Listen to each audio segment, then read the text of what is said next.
Hello, my name is Hicel Ramirez. I get very nervous when I am recording myself or speaking in public, so bear with me.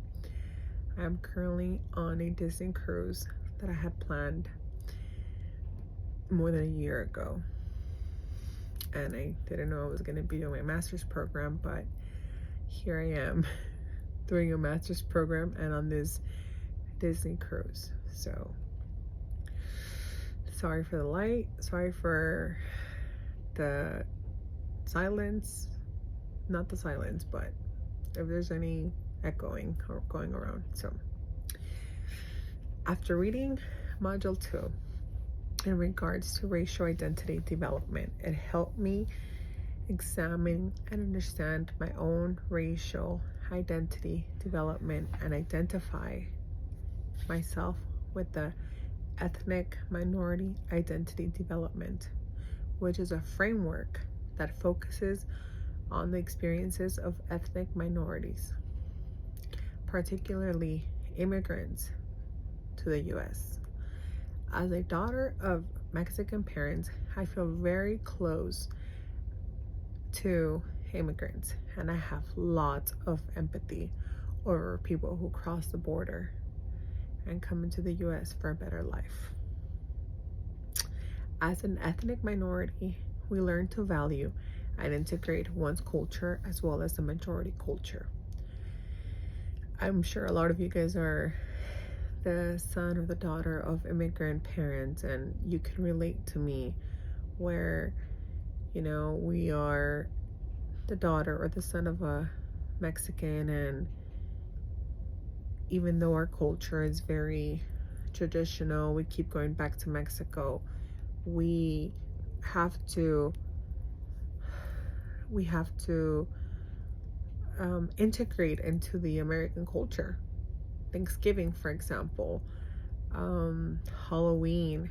In Mexico they do Dia de Muertos. They don't do Halloween, but let's continue. When did I first become aware of my racial self, and how was it manifested?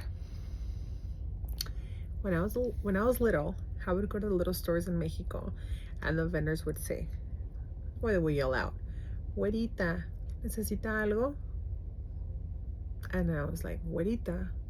Well, güerita means blondie, and that's when I became aware that I was a light Mexican girl. I was not the typical short or dark because a lot of people have told me, "Oh, you're not short. Oh, you're not dark." And then I say, "Oh, but not everyone who's Mexican is dark. Not everyone who's Mexican is short." I've noticed that I've come across that throughout my life. I don't know if any of you guys have had similar situations. So now, I have never really experienced institutionalized racism myself, but I have witnessed it. I have seen it at the airports. I think we all have seen it after 9/11 towards Middle Eastern individuals, and it continues to happen until this day. Maybe not as much as before, but it still happens. I have also witnessed it when I go to Mexico. Since I speak Spanish, I can hear the vendors speaking to each other and telling me something will be cheaper for me because I am Mexican, versus to Americans, or what they like to call gringos. So there was a time when I was in Chichen Itza, which is where we have some pyramids in Mexico, and they were selling me like a little pyramid, and they were selling it to another person next to me, American, Caucasian, and the guy whispered to me and whispered to the vendor, "Oh, cheaper for you," in Spanish, "because you are Mexican, more expensive for them." And I just thought that was so unfair. Why would anyone be charged more or less because of their skin color?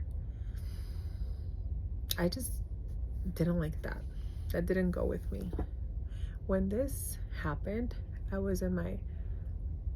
have trouble saying this, adolescence stage, from the Erikson stages of development.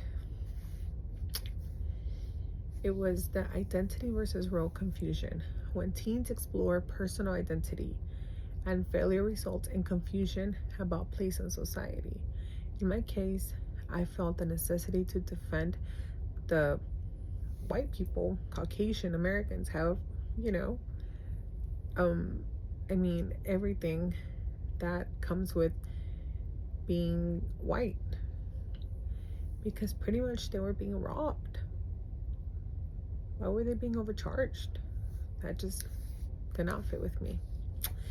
Based on critical race theory, I can push for policy reforms in schools or workplaces that advocate for racial equity. I can advocate for fair hiring, recruitment, and make sure there is diverse representation in leadership. By implementing these things, it makes more opportunities and encourages a forever change.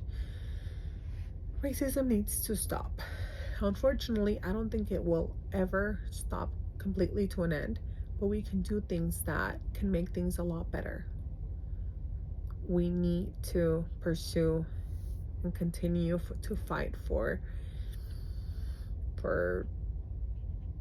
better things that are going to help everyone, because at the end of the day, we are all a family. We're all, whether you're African American, white, Mexican, Filipino, we all live in this world. Why not treat each other with respect? Thank you guys for your time. I know it's a little nervous, but it's been an experience to get Wi-Fi on this boat. But thank you guys for listening.